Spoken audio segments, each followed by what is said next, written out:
सवाल उठ रहा है उत्तर प्रदेश से, उत्तर प्रदेश की योगी सरकार से, कि जिस तरीके से वो अपना रवैया अपनाते रहे हैं लोगों के बीच में जा करके, जो एक डर का भयावह स्थिति देखने को मिल रहा है। उसी बीच में एक न्यूज आ रही है कि एक गर्भवती महिला है जो कि नोएडा में 8 अस्पतालों में घूम घूम कर चक्कर लगाती रही, लेकिन उसे कहीं इलाज नहीं मिल पाया और लास्ट में उसने दम तोड़ दिया।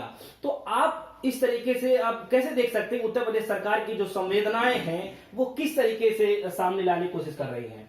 देखिए, पहले तो मैं उस महिला जिसकी हत्या हो गई है, मैं तो उसे हत्या ही कहूंगा, मैं उसे उसकी मृत्यु नहीं कहूंगा, मैं उसकी हत्या कहूंगा। और उसकी हत्या करने वाली यही योगी और मोदी की सरकार है। मैं दोनों सरकारों को सीधा सीधा आरोप लगाऊंगा कि वो हत्या हुई है उस औरत की।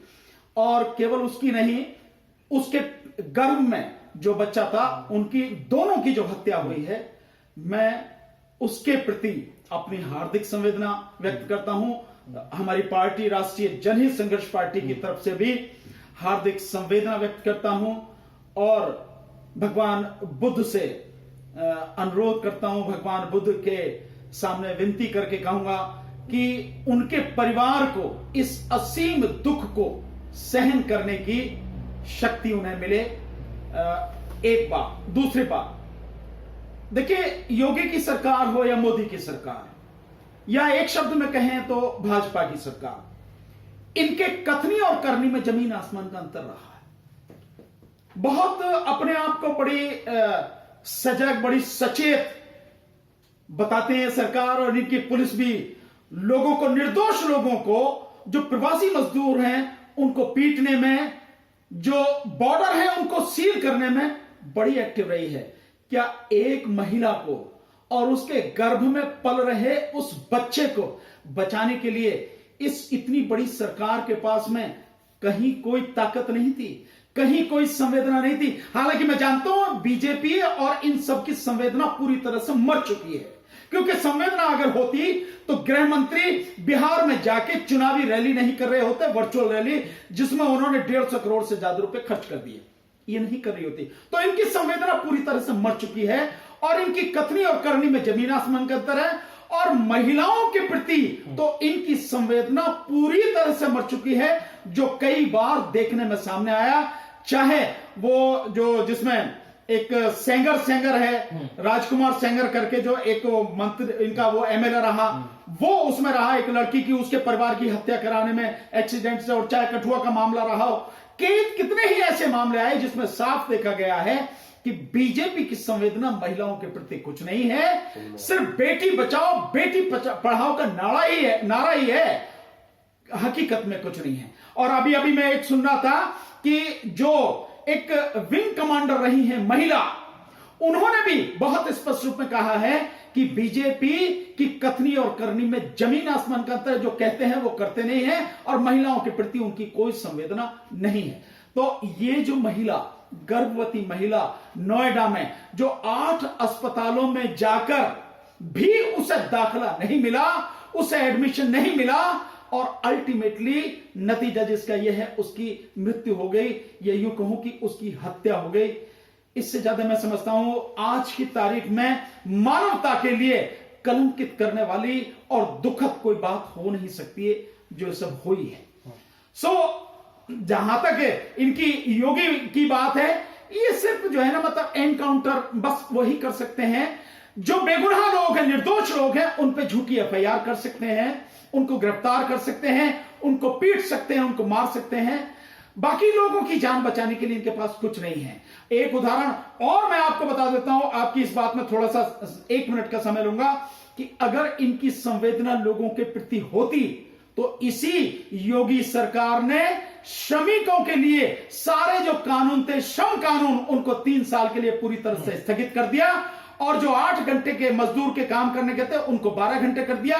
अब ना वो कोई यूनियन बना सकता, ना यूनियन में जा सकता है, ना अपनी बात किसी अदालत में ले जाके कह सकता है, ना उसकी काम की स्थिति कैसी है, उसके काम के घंटे कैसे हैं, वहां का वातावरण कैसा है, उसके विषय में कुछ कर सकता है। ना ही अपने जो है ग्रेजुएटी और जो भी उसको सुविधाएं मिलती है उसके विषय में कुछ नहीं कर सकता है। तो इससे समझ में आ जाना चाहिए कि क्या है। और आप लोगों को जैसे जैसे रोक रहे हैं, क्वारंटाइन जिस तरह से आप कर रहे हैं, हर क्वारंटाइन सेंटर की आपको कहानी मालूम होगी, सबके सामने आ रही है कि एक एक कमरे में 20-20 लोगों को रखा हुआ, उनके लिए खाना नहीं है, उनके लिए पानी नहीं है, व्यवस्था नहीं है, बिच्छू और सांप निकलने। कहां संवेदना है? किसी के प्रति संवेदना नहीं है, केवल डंडा चलाना है और डंडा चलाकर लोगों में डर बैठाकर हुकूमत करनी है। यही भाजपा की सरकार, चाहे यूपी की हो, चाहे सेंटर की हो, चाहे कहीं की हो, यही उनका काम है। जब सर बात उत्तर प्रदेश की आती है और योगी सरकार की आती है और केंद्र में बैठे हुए जो लोग हैं वो लगातार कह रहे हैं कि हमने 20 लाख करोड़ रुपए का जो हमने पैकेज दिया है, तो फिर वो पैकेज कहां आता है जब गरीब तबके के लोगों को, ठेला चलाने वाले लोगों को, जब इस तरीके की जो महिलाएं हैं, जब उनके साथ ऐसा व्यवहार सामने आ जाता है, तो फिर वो 20 लाख करोड़ रुपए का पैकेज कहां चला जाता है? सोनू जी देखिए, मैंने बहुत कहा कि अगर दुनिया में लोगों के साथ धोखा करने, लोगों को गुमराह करने, लोगों से झूठ बोलने में अगर कोई पार्टी या किसी पार्टी के नेता हो सकते हैं और उनका नाम Guinness book of world record में लिखा जा सकता है, यह युग हो कि उन्हें दुनिया का सबसे बड़ा अवार्ड मिल सकता है, तो वो केवल है बीजेपी और कोई नहीं। 20 लाख करोड़ की बात कर रहे हैं, जब आप टोटल उसका देखेंगे तो 20,92,000 करोड़ की घोषणा आखिरी दिन 17 मई को तो ऑलरेडी उन्होंने, वित्त मंत्री ने की कि इतना बड़ा पैकेज है 20 लाख करोड़ से 21 लाख करोड़ के लगभग का। और मैंने जो टोटल उसका किया, जिस तरह से सारी चीजें वो है, जो सारी चीजें बोल रहे हैं, जो आंकड़े आ रहे हैं, तो 25 लाख करोड़ से भी ज्यादा का है वो। लेकिन हकीकत में क्या है, वो 1.5 लाख करोड़ भी नहीं है। अब रही इसकी बात कि लोगों तक नहीं पहुंच रहा, कहां तक पहुंचेगा? 8 करोड़ लोगों को जिनका राशन कार्ड नहीं है उनको देने की बात करी है आपने, स्टेट्स गवर्नमेंट ने उठाया नहीं। अरे चलिए, जो जहां पर जिन राज्यों में बीजेपी की सरकार नहीं है, बीजेपी समर्थित राज्यों की सरकार नहीं है, बीजेपी के सहयोगी की सरकार नहीं है, वहां पर तो आप मान सकते हैं कि वो नहीं उठाए। लेकिन जब बीजेपी की सरकार और सेंटर का ये पूरा प्लान है, तो कम से कम बीजेपी की सरकार तो उठाए उनको, कि वो जो एफसीआई से उठाना है, एफसीआई के गोदाम से, वो आप अनाज उठा के गरीबों को दो। तो सिर्फ आप घोषणा कर रहे हो, दे नहीं रहे हो। 14.5 करोड़ जो राशन कार्ड वाले हैं उनको दोबारा अभी नहीं मिला है।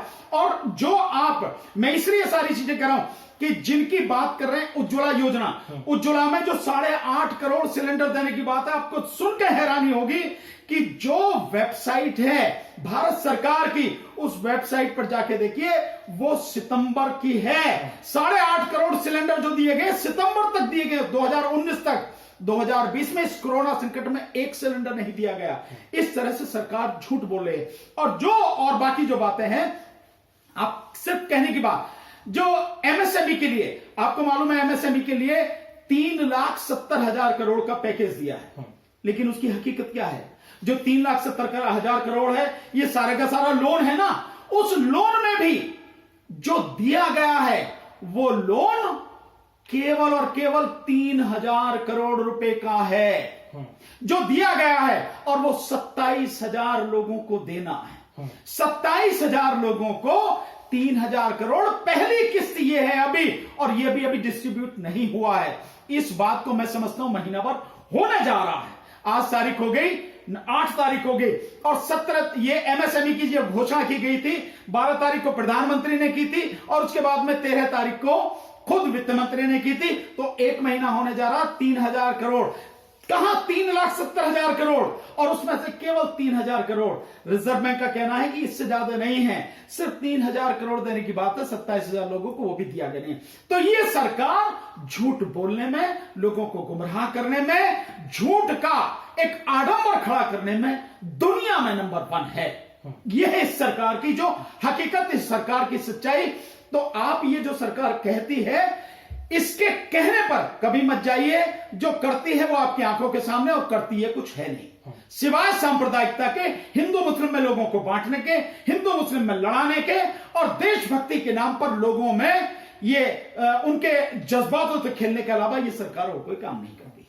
सर, हम बात करते हैं उत्तर प्रदेश सरकार की, और आप कैसे देखना चाहेंगे? एक सवाल है कि पूरे देश में बेरोजगारी बढ़ती जा रही है, जिसके पास नौकरियां हैं वो कंपनियां भी बंद होती जा रही हैं, काफी लोगों को सैलरी नहीं मिल रहा है। इसी बीच में खबर आ रही है कि उत्तर प्रदेश में एक महिला है जो कि टीचर है, वो लगभग 30 स्कूलों में जा करके जॉब कर रही है पिछले 1 सालों से। तो अभी ये मामला उजागर हुआ है, इसको लेकर के आप क्या कहना चाहेंगे? क्या उत्तर प्रदेश की नाकामी है या फिर किस तरीके से आप देखना चाहेंगे इसको? आप जो बात कह रहे हैं उस महिला का नाम शायद शुक्ला करके है, अनामिका शुक्ला या अंजना शुक्ला करके कुछ ऐसा उसका नाम है। तो ये पक्की बात है कि वो कम से कम शूद्र नहीं है, यानी कि वो SC ST OBC और माइनॉरिटी की महिला नहीं है। वो महिला कौन है? वो ब्राह्मण समाज की महिला। मैं पूरे ब्राह्मण समाज को जो है वो नहीं कह रहा हूं कि ये सारा ब्राह्मण समाज ऐसा है। ब्राह्मण समाज में बहुत अच्छे अच्छे लोग हैं, हमारे परिचित हैं, हमारे दोस्त हैं, एक से एक बढ़िया साथी। लेकिन अफसोस कि इस मामले में ये जो इतनी बड़ी जालसाजी की गई है कि वो महिला 30 विद्यालयों में नौकरी कर रही है और एक महीने की जो तनख्वाह ले रही है वो 30 लाख रुपए ले रही है और 1 साल से चल रहा है। यानी कि इसी योगी सरकार जो अपने आप को बहुत कारगर में करती है, मुसलमानों को मारना हो तो पता नहीं कहां कहां से इसमें ताकत आ जाती है और कहां कहां से सारी इनकी योजना रणनीति बनती है।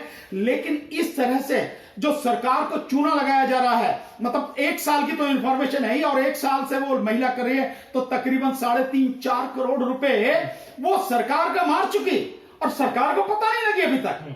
मतलब एक ही, आखिर क्या है तुम्हारा सिस्टम, क्या है तुम्हारी नीति, क्या है तुम्हारा विजिलेंस, क्या है, क्या काम कर रहा है एनफोर्समेंट डिपार्टमेंट, तुम्हारा क्या काम कर रहा है, क्या है तुम्हारे मंत्रालय, मुख्यमंत्री और ये सारी की सारी जो चीजें हैं, क्या पुलिस को नजर नहीं आया या पुलिस की भी उसमें कोई हिस्सेदारी थी, ऐसा माना जाएगा? तो ये जो सारी चीजें हैं जिस तरह से, और ये तो केवल एक आया है, न जाने ऐसे कितने होंगे, आप नहीं कह सकते। ये तो एक अभी लाइट में आया है जिस पर चर्चा हो रही है, न जाने कितने होंगे।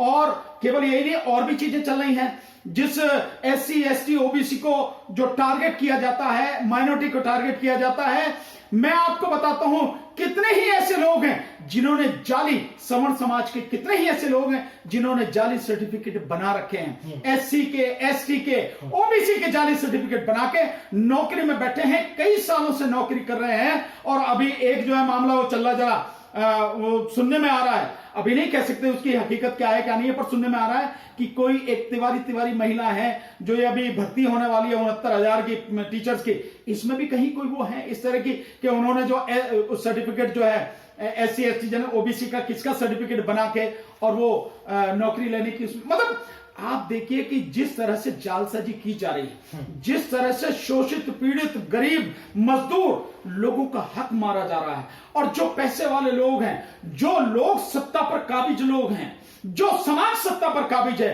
वो किस तरह से लोगों के हक मार के और सब कुछ लूटने में लगा है और जनता उसके सामने मर रही, उसकी उसे कोई परवाह नहीं है। तो ये सब कहने की बातें हैं, सरकार है वरकार है, कहीं कुछ नहीं है।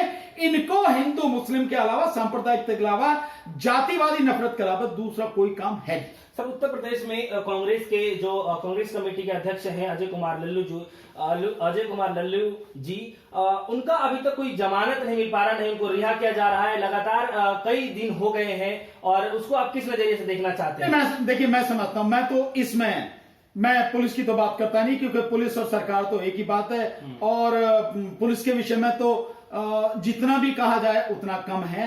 वो तो उसका तो काम है कि जो बेगुनाह लोग हैं उनको जबरदस्ती जो है फंसाना, FIR करना, अरेस्ट करना, डाल देना, उनकी पिटाई करना, सरकार के इशारे पर काम करना, ये पुलिस के रोज के काम है, मैं इस पे वो नहीं करूंगा। लेकिन मुझे जो ये आप बात कर रहे हैं, मुझे इसमें सबसे ज्यादा जो दुख है, या मैं सबसे ज्यादा अगर सवाल करने की स्थिति में आऊं तो मैं देश की न्यायपालिका पे, क्या अपनी आवाज उठाना, क्या सरकार के विरोध में बोलना, या सरकार से सहमति नहीं रखना, या सरकार के जो गलत कार्य हैं उनकी आलोचना करना, उसके विषय में सवाल खड़े करना, क्या ये एक अपराध है? जो वर्तमान समय चल रहा है, आप केवल उत्तर प्रदेश की बात नहीं, आप दिल्ली में देख लीजिए कि दिल्ली में जो लोग केवल CA NPR NRC के आंदोलन में थे, किस तरह से 850 से ज्यादा लोगों को दिल्ली दंगों तक में फंसा दिया, UAPA कानून के अंतर्गत उनको फंसा के रख दिया। तो क्या इस देश की न्यायपालिका की आंखें पूरी तरह से मुद चुकी हैं? क्या यह माना जाए कि जो न्याय की जो एक प्रतिमा है, जिसके हाथ में तराजू है, आंखों पे पट्टी बंधी है, वो वाकई में पट्टी बंधी है? हालांकि उसका अर्थ यह है कि जो न्यायपालिका है वो कुछ देखती नहीं है, उसके बावजूद भी बिना देखे न्याय करती है। इसीलिए जो न्याय का पलड़ा है, तराजू है, वो बिल्कुल बराबर है, कहीं उसमें ऊपर नीचे नहीं है। पर मुझे लगता है कि यहां सब कुछ खत्म हो गया। यहां तो वाकई में न्यायपालिका की आंखों पर पूरी तरह से पट्टी बंध चुकी है। चाहे वो पिंजरा तोड़ की जो है वो दो बिल्कुल निर्दोष वो लड़कियां हों, एक जो क्या है देवांगना कलिता है और एक और दूसरी नताशा नरवाल वो हो, और चाहे 3-4 महीने, अब तो 4 महीने हो गए, 4 महीने की गर्भवती सफूरा जरगर हो, चाहे कितने भी ऐसे लोग हों, तो ठीक इसी तरह से यहां पे भी जो लल्लू के खिलाफ वो किया गया, अजय कुमार लल्लू के खिलाफ, वो सारा का सारा केवल एक षड्यंत्र है, राजनीतिक षड्यंत्र है। जो लोग सरकार के खिलाफ आवाज उठाते हैं उनकी आवाज को दबाने का, उनके मुंह को बंद करने का एक ये नापाक एक षड्यंत्र है जो लगातार चल रहा है। ये जो कार्य हो रहे हैं, ये सरकारें क्योंकि बुरी तरह से डरी हुई हैं कि अगर विरोध की आवाजें इसी तरह से उठती रहीं और ये इसी तरह से शोर बढ़ता गया विरोध का, तो निश्चित रूप से सरकारों को बना रहना किसी हालत में संभव नहीं। इसलिए ये जो सारी कार्रवाई है पूरी तरह से अवैधानिक है, गैर संवैधानिक है, गैर कानूनी है। मैं जिसका पुरजोर विरोध करता हूं और ऐसे लोगों को न्यायपालिका को सुमोटो लेके जमानत